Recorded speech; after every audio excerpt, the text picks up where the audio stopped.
함께 나눌 하나님 말씀은 마가복음 12장 1절에서 12절까지의 말씀입니다. 예수께서 비유로 저희에게 말씀하시되 한 사람이 포도원을 만들고 산울로 두르고 즙자는 구유자리를 파고 망대를 짓고 농부들에게 세로 주고 타국에 갔더니 때가 이름에 농부들에게 포도원 소출 얼마를 받으려고 한 종을 보내니 저희가 종을 잡아 심히 때리고 거저 보내었거늘 다시 다른 종을 보내니 그의 머리에 상처를 내고 능욕하였거늘 또 다른 종을 보내니 저희가 그를 죽이고 또 그 외 많은 종들도 혹은 때리고 혹은 죽인지라. 오히려 한 사람이 있으니 곧 그의 사랑하는 아들이라.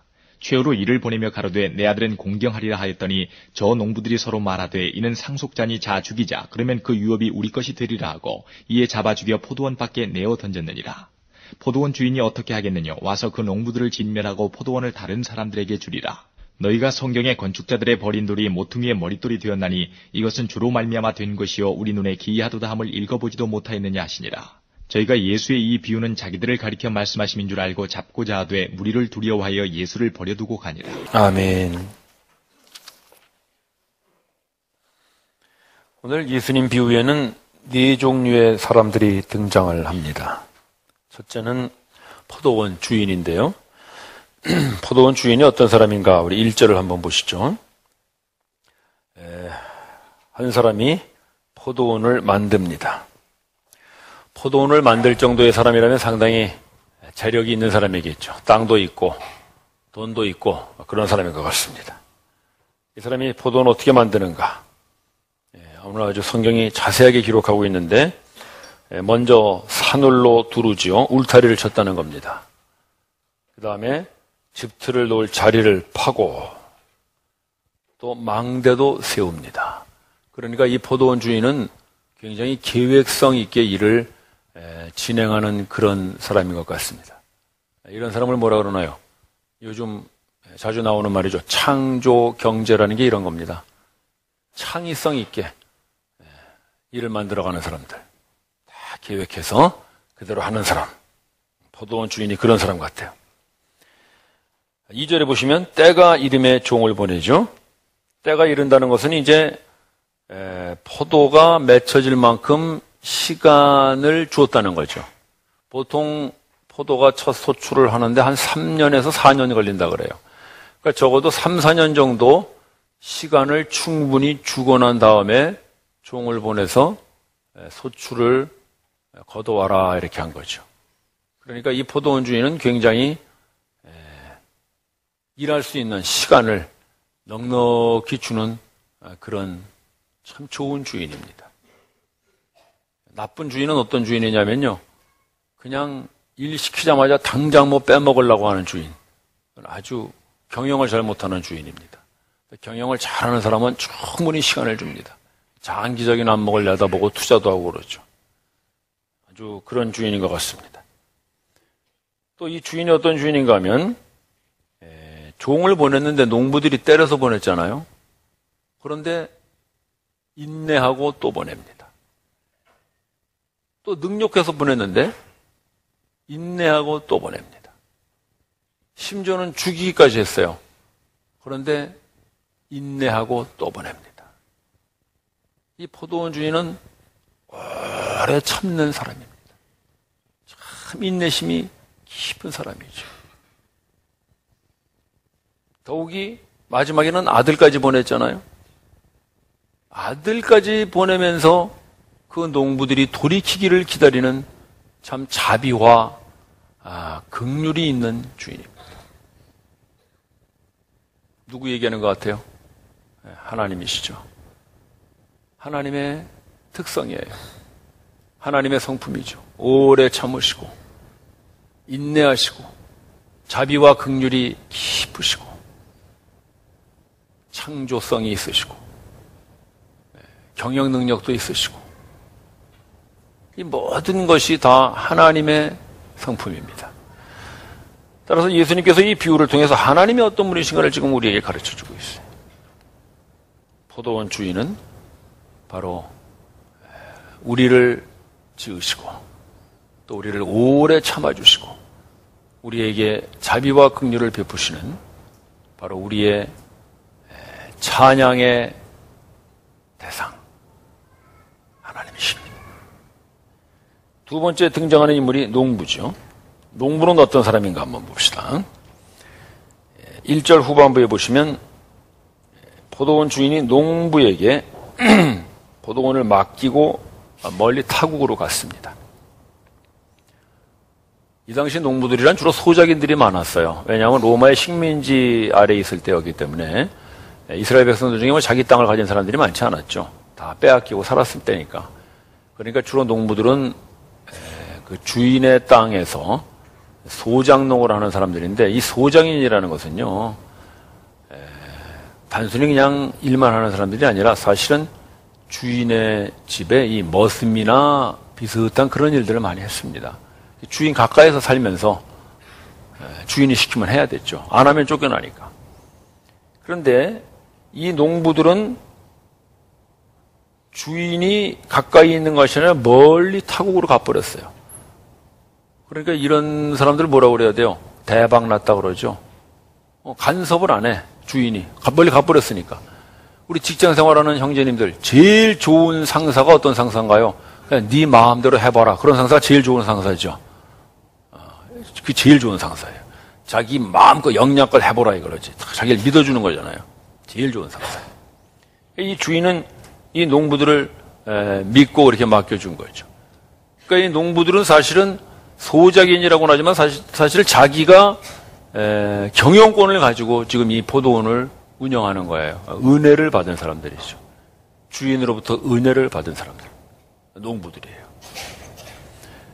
근데 이 농부들이 어떻게 하냐면, 이제 때가 돼서 주인이 종을 보내가지고 그 소출의 세를 내놓으라 그러니까 3절에 보시면 때립니다. 세 받으러 온 종을 때렸어. 그리고 거저보내요. 빈손으로.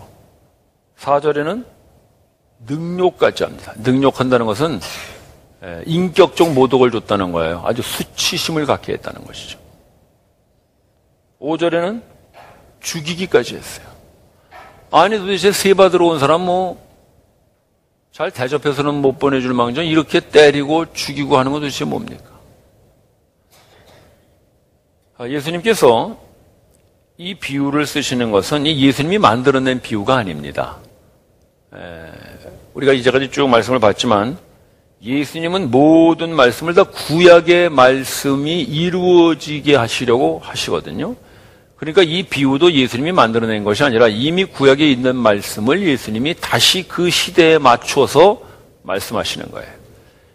이 비유와 똑같은 비유가 이사야서 5장에 나오는 비유인데, 그 이사야 5장에 나오는 포도원 비유 중에 제가 한 절만 여러분들에게 소개해 드리겠어요. 그러면 이 농부들이 하는 짓이 무엇인가를 좀 우리가 알 수 있는데, 5장 4절 말씀인데요. 여러분들이 한번 읽어보세요. 시작.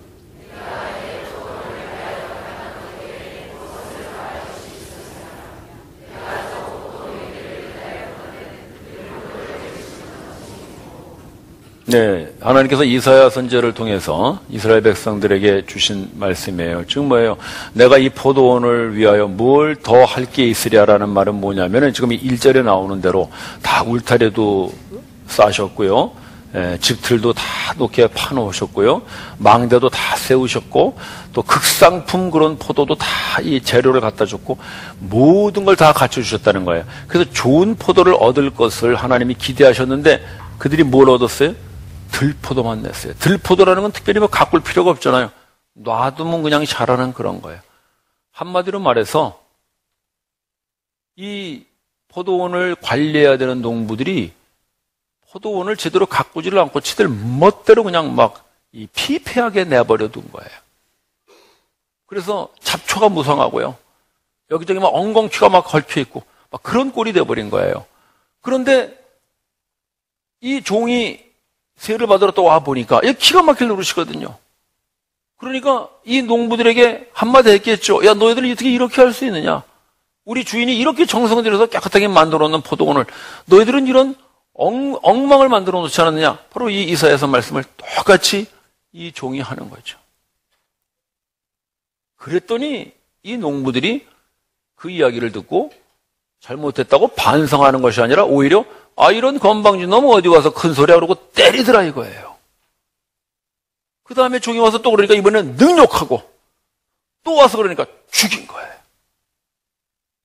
누구 얘기하는 거예요? 지금 이 말씀을 듣는 사람이 누구냐면요. 12절 한번 보세요. 우리 본문 12절에 보시면 저희가 그 말을 듣고 그랬죠. 이 저희가 누구냐면 유대 종교 지도자들이죠. 지금 예수님은 유대 종교 지도자들하고 계속 지금 말씀하고 있는 거거든요. 우리가 지난주에 봤죠. 지난주에 유대 종교 지도자들과 질문하며 말씀하셨잖아요. 지금 똑같은 상황이 계속되고 있는 거예요. 다시 말해서 이 농부들, 바로 예수님이 말씀하시는 이 비유의 이 농부들은 바로 제사장들, 서기관들, 그 당시에 유대 종교 지도자들인 것이죠. 그럼 이 사람들이 맺어야 되는 그 좋은 포도는 뭐겠어요? 지금 이 사람들이 예수님하고 성전에서 얘기하고 있죠. 우리 몇 주 전에 성전의 열매 봤죠? 성전의 열매가 뭐였죠? 누구든지 들어와서 기도할 수 있는 만민의 집을 만들어야죠. 그게 이들이 내놓아야 될 성전의 열매예요. 그런데 이 사람들은 이방인들의 뜰을 다 막아버렸고 이스라엘 백성들조차도 하나님과의 교제를 하고 하나님의 말씀으로 잘 자라나도록 하지 않고 그들에게 율법과 전통으로 꽉 묶어버려가지고 드디어는 하나님을 무서운 하나님으로 만들어버리고 말았죠. 그들은 이방인들도 이스라엘 백성도 한 영혼도 하나님 앞에 그런 좋은 포도 열매와 같이 드리지를 못해요. 그리고 이제 입만 무성한 그런 무화과나무와 같은 그런 잡초만 우상해버린 포도원을 만들어버리고 말한 것입니다. 유대 종교 지도자들을 향한 주님의 비유인 것입니다.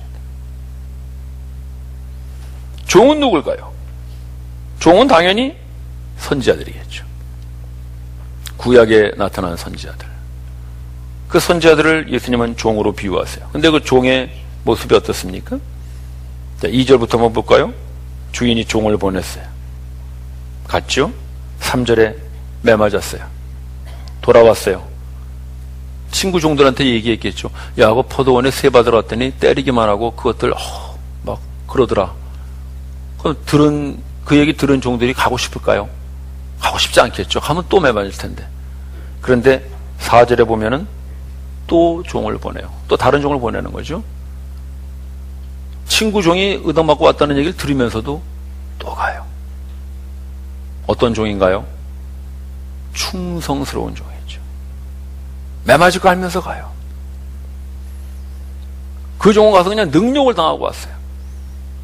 5절에 보면 그런 능욕당한 종의 이야기를 듣고 또 갑니다. 이 종들은 참 주인에게 충직한 종이에요. 매맞고 심지어는 죽임을 당할지언정 이들은 주인의 명령을 따라서 갑니다. 바로 구약의 선지자들이죠. 많은 구약의 선지자들은 하나님의 말씀을 전하러 왔지만 드디어는 유대 종교 지도자들에 의해서 매맞고 핍박받고 심지어는 죽기까지 합니다. 마지막 등장한 인물이 아들입니다. 자, 아들은 어떤 사람인가 한번 봅시다. 6절 말씀 한번 보실까요? 오히려 한 사람이 있으니 그랬어요. 한 사람이라는 것은 아들이 하나뿐이라는 거죠. 외아들이에요. 외아들.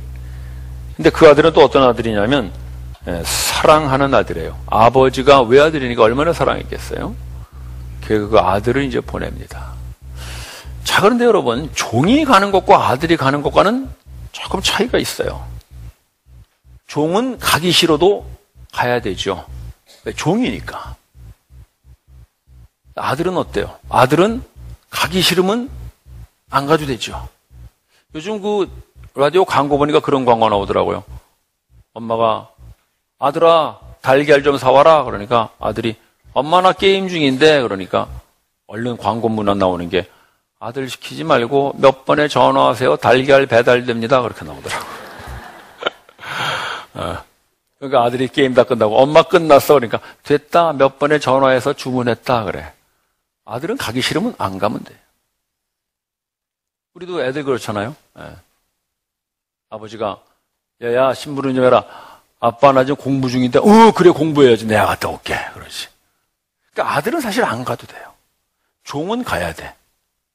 그게 차이예요. 종이 가는 거는 의무예요. 아들이 가는 건 순종이에요.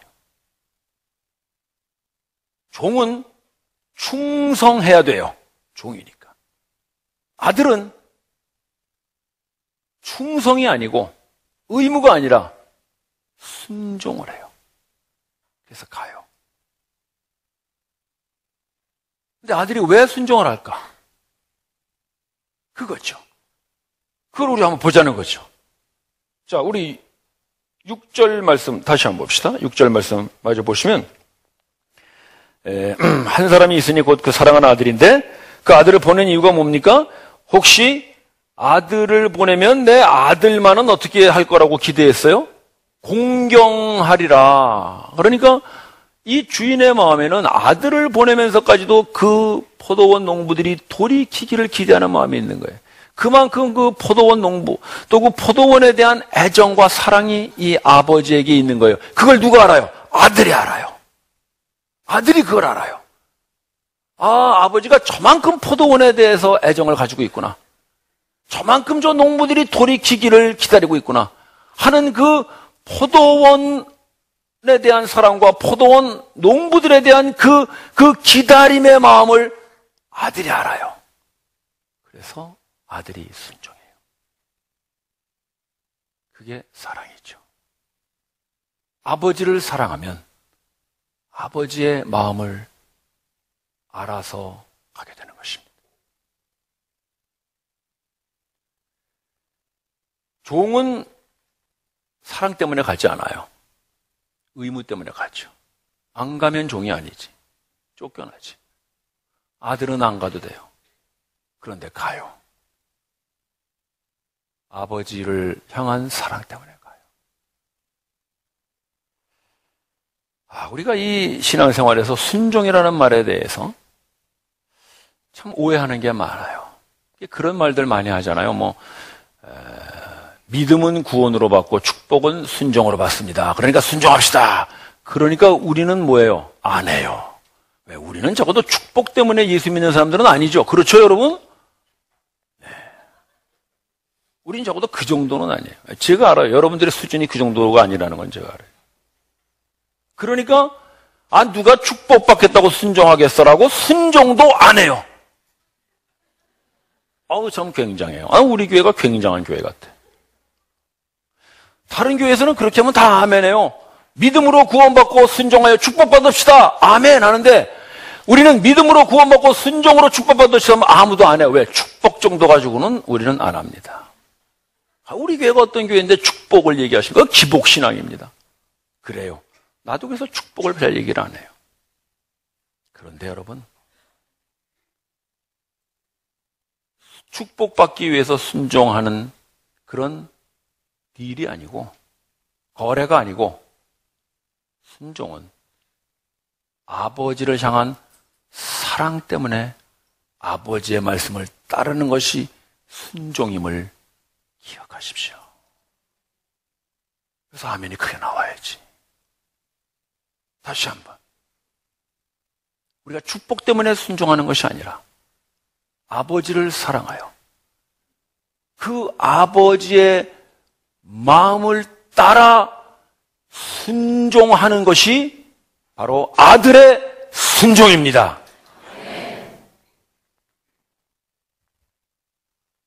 그래서 순종은 사랑에서 나오는 거예요.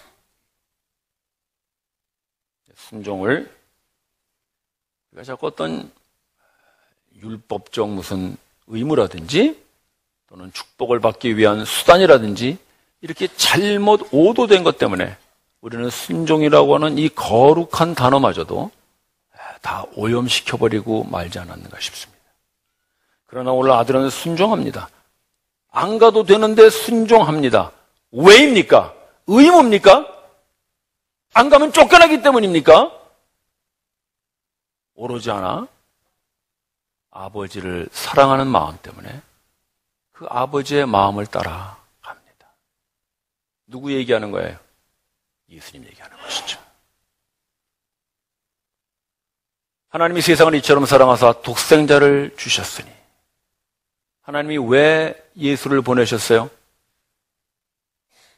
세상을 사랑하시니까. 그 포도원을 사랑하시니까. 그 포도원의 농부들을 사랑하시니까 예수를 독생자를 보내셨어요. 그걸 누가 알아요? 예수님이 알아요. 예수님이 하나님의 마음을 알아요. 아, 내 아버지가 그가 만드신 세상을, 그가 만드신 그 사람들을 이렇게 사랑하시는구나라는 걸 예수님이 알아요. 그래서 예수님도 하나님을 그렇게 사랑하는 아들이기 때문에 내가 그 아버지의 사랑의 마음을 전해야 되겠다는 아버지를 향한 사랑 때문에 예수님이 오십니다. 이게 예수 그리스도의 성육신이에요. 따라서 성경은 하나님이 예수님을 보냈다고 얘기하지만 사실 예수님은 오신 거예요. 자기 스스로 오신 거예요. 아버지를 향한 그 사랑 때문에, 아버지의 그 우리를 향한 사랑을 꼭 전해줘야 하겠다는 그 아버지를 향한 사랑 때문에 예수가 오세요. 여러분 잘 들으세요. 여러분들을 사랑해서 온 게 아니라 아버지를 사랑해서 예수가 와서 여러분들을 향한 아버지의 사랑을 전하고 있다고요. 그래서 순종은 사랑인 거예요. 우리가 왜 남을 사랑하지 못해요? 나는 그 사람을 사랑하지 않으니까 사랑하지 않아요. 그래요. 그거는 순종이 아니에요. 내가 왜 사랑할 수 없는 그 사람을 사랑해야 돼요? 아버지가 그를 사랑하기 때문에, 그 아버지를 향한 내 사랑 때문에 나도 아버지의 그 사랑을 전하려고 보기 싫고 만나고 싶지 않고 미운 그 농부 같은 사람들이지만 아들은 그들에게 가서 사랑을 전하는 것입니다. 그게 예수님이 이 땅에 오신 목적이에요. 예수님이 이 땅에 오신 목적은 우리 때문이 아니에요. 아버지를 향한 사랑 때문이에요. 여러분이 그 사람 때문에 사랑하려고 하지 마세요. 그런 날은 오지 않아요. 그를 향한 아버지의 사랑 때문에 여러분들도 그 아버지를 사랑하는 그 사랑으로 아버지의 마음을 전하는 것입니다. 순종이에요. 순종은 율법이 아니에요. 순종은 축복을 받기 위한 거래도 아니에요. 순종은 사랑이에요. 아버지를 향한 사랑이에요. 아버지를 사랑하면 아들은 아버지의 마음을 따라 순종하는 것입니다.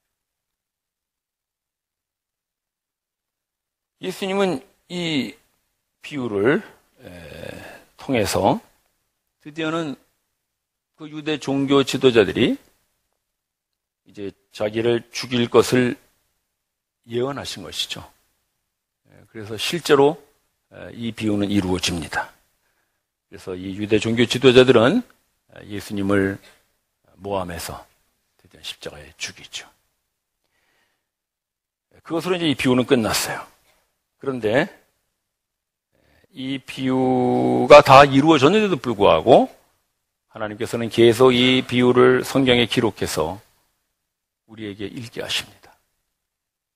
다 완성된 비유인데 왜 이것을 계속 읽게 하시는 것일까요?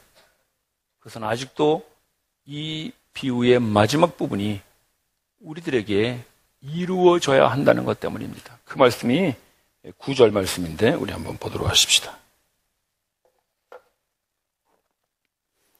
9절 말씀.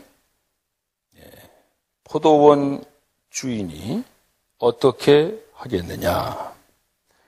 와서 그 농부들을 진멸하고 포도원을 다른 사람들에게 주더라 그랬죠. 그러니까 지금 이 포도원의 농부들은 다 진멸해버렸고 심판해버렸지만 이 포도원을 다른 사람에게 주어서 계속 좋은 포도를 맺게 하고 계시는 거예요. 이 일이 지금도 계속 진행되고 있다는 거예요. 이 앞에까지는 비유가 끝났지만 이 9절 이후의 비유는 지금도 계속 진행 중이에요. 이 다른 사람이 누구겠어요? 이방인을 말하는 거예요. 그래서 그 유대 종교 지도자들에게 주었던 그 하나님의 포도원, 뭐 이스라엘이라고 할 수가 있겠죠? 그 이스라엘을 이제는 다른 사람들을, 즉 이방인들에게 주어서 진정한 영적인 이스라엘, 새로운 이스라엘, 하나님의 나라를 하나님께서 이루기를 시작하십니다. 그게 지금도 진행되고 있는 거예요. 그러니까 이 비유에서부터 시작하면 2000년 전부터 그 하나님의 나라는 이방인들을 통하여 계속 진행되어 와서 저희들에게까지 온 거죠. 따라서 이 비유는 지금 우리에게 계속 이어지고 있는 것입니다. 우리 앞에는 바로 하나님께서 이렇게 아름답게 만드시고 좋은 포도를 얻기를 원하시는 그 포도원과 같은 세상이, 가정이, 교회가, 사회와 또 개인적으로는 인생이 열려 있어요. 하나님께서는 그 모든 것들을 잘 갖고 오셔서 우리에게 내어놓으셨어요. 이제 우리가 이 포도원에서 얼마나 좋은 포도를 맺어서 우리도 먹고 즐기고 또 하나님께도 그 소출을 올릴 것인가, 그게 우리에게 남아있는 겁니다. 그래서 2000년 전에 이미 완성된 듯한 이 비유는 오늘도 우리에게 계속 이어져 가고 있는 것입니다. 문제는 우리가 과연 어떻게 그 포도원에서 그 좋은 포도를 맺을 수 있겠느냐는 것입니다. 무엇으로 여러분들은 좋은 포도를 맺겠습니까? 우리는 이 비유에 나오는 농부들과 뭐 좀 다를 게 있을까요? 여러분들은 모르겠어요. 저는 별로 다를 게 없는 것 같아요. 나라고 한들 과연 좋은 포도를 맺을 수 있을까? 나도 혹시 그 농부들과 같이 들포도나 맺고 엉겅퀴나 만들고 그렇게 잡초나 무성한 그런 포도를 만들고 있지는 않을까? 아니, 어쩌면 제 인생을 돌아보면 난 어쩌면 그렇게 내 포도원과 같은 인생을 다 쑥밭을 만들어놨는지 모르겠어요.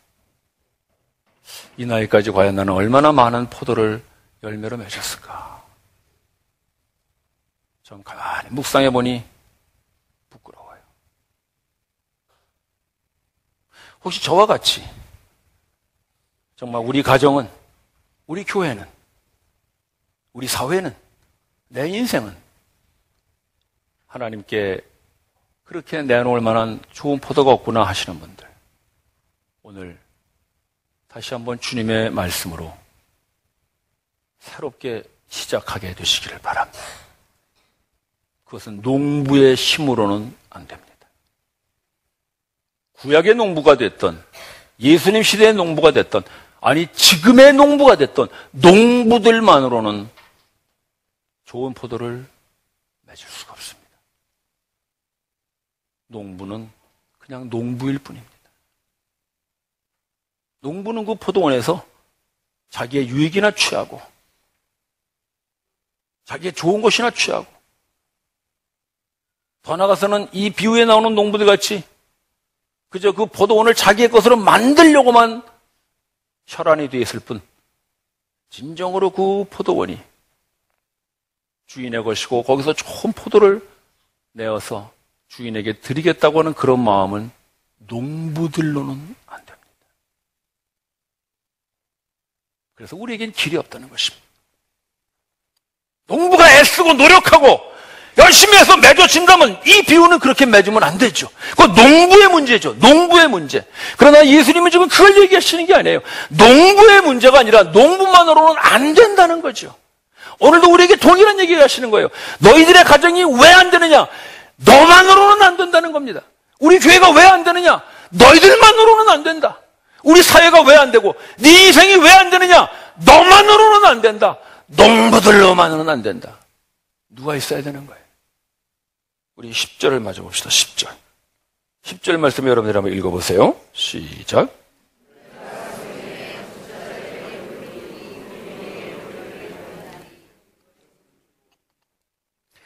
지금 갑자기 예수님께서 포도원 얘기하시다가 건축자의 버린 돌 얘기를 하세요. 잘 보세요. 건축자의 버린 돌과 6절에 보시면 그들이 아들을 포도원에 내어 던졌느니라 그러죠. 이게 같이 이렇게 연결될 수 있는 말이에요. 건축자들이 버렸다. 포도원 농부들이 그를 죽여 버렸다. 그런 말이에요. 즉, 이 건축자의 돌이라는 것은 그 포도원에서 죽은 아들을 말하는 것이죠. 예수를 말하는 거예요. 그럼 예수님이 건축자들에 의해서 버려진 돌이 됐는데 하나님께서 그 버려진 돌인 예수님을 가지고 새로운 집을 만드시는 거예요. 새로운 집. 바로 그냥 사람들만 이렇게 바꾼 것이 아니라 그 사람들을 통해서 드디어는 예수가 시작하는 새로운 집을 만드셔요. 바로 그 새로운 집의 머릿돌이 예수님이세요. 그 예수님이 그 새로운 포도원, 새로운 집, 거기에 머릿돌이 되시기 때문에 농부들로는 얻을 수 없는 그 좋은 포도를 예수님이 머릿돌이 될 때 드디어 그 예수님으로 인해서 좋은 포도를 얻게 된다는 말씀이신 것입니다. 따라서 우리에게 아무리 좋은 포도원이 있고 우리가 아무리 농부로서 열심히 땀을 내쓴다고 할지라도 거기에 머릿돌 대신 예수님이 없으면 우리는 아무것도 얻을 수 없어요. 오늘 우리에게 필요한 것은 농부가 아니에요. 농부는 많아요. 뭐든지 열심히 일하고요. 땀 흘려 일하고요. 그래서 거기서 어쨌든 자기의 것을 좀 취하려고 하고 자기의 유익과 자기의 것을 얻으려고 하는 농부들은 많아요. 가정에도 많고요. 교회에도 많고 직장에도 많고 사회에도 많고 어쩌면 내 인생도 내가 농부라면 내 인생 내가 열심히 살아서 내 인생 내 거 만들어야지 이렇게 얘기하는 농부들은 많아요. 그러나 정말 그 포도원에 좋은 포도를 맺기 위한 분이 있어야 돼요. 예수가 있어야 돼요. 예수가. 따라서 예수님이 우리 포도원의 머릿돌로 계시면 드디어는 그 포도원은 나의 것이 아니라 주인의 것임을 항상 확인하는 것입니다. 예수님이 그 포도원의 머릿돌로 계시면 그 포도원을 향한 아버지의 사랑 때문에 예수님은 또다시 양보하고 희생하고 그 고난을 감수하면서라도 어쨌든 그 포도원의 하나님의 사랑을 전하려고 하는 것입니다. 그래서 하나님께서는 예수 믿는 우리를 하나님의 아들과 딸이라고 부르시는 거예요. 그것은 지금 뭐냐면 예수 한 사람만 하나님의 아들이 아니라 예수를 믿는 우리 모두가 다 예수님 같이 그 포도원을 하나님의 것으로 그 포도원에서 나오는 모든 그 좋은 포도를 하나님께 올려드리는 그런 아들과 같은 사람 되라고 하나님은 우리를 아들과 딸들로 불러주신 것입니다. 따라서 우리가 농부로만 남아있으면 우리도 들포도밖에는 맺을 수가 없어요. 우리는 하나님께서 아들로 딸로 불러주신 바로 그 예수 같은 마음의 아들들임을 잊지 마십시오. 그것이 바로 포도원의 포도를 잘 맺을 수 있는 유일한 길입니다. 우리 사회에 우리 가정과 교회에 수많은 문제들이 일어나는 건 뭡니까? 아들이 없습니다. 농부는 많습니다. 농부는 많지만 진정으로 포도원을 위하여 나를 희생하고 내가 고난을 감당하고 내가 그 수모를 감수하겠다는 예수님 같은 아들이 없습니다. 아무리 농부들만으로는 들포도밖에 얻을 수가 없습니다. 아들이 필요합니다. 포도원에는 아들이 있어야 합니다. 예수님이 그 새로운 포도원의 머릿돌이 되신 것 같이 이제 우리에게 주신 이 새로운 포도원에도 아들이 있어야 합니다. 그래서 하나님은 우리를 아들이라고 부르십니다. 형제 자매 여러분, 하나님의 나라는 농부들의 나라가 아닙니다. 아들의 나라입니다. 예수님과 같은 아들, 아버지의 마음을 아는 아들, 아버지가 얼마나 그 포도원을 사랑하는가를 알아서 비록 나의 유익, 나의 이익, 나의 것을 취하지 못해도 그 포도원을 아버지께로 돌려드릴 줄 아는 아들,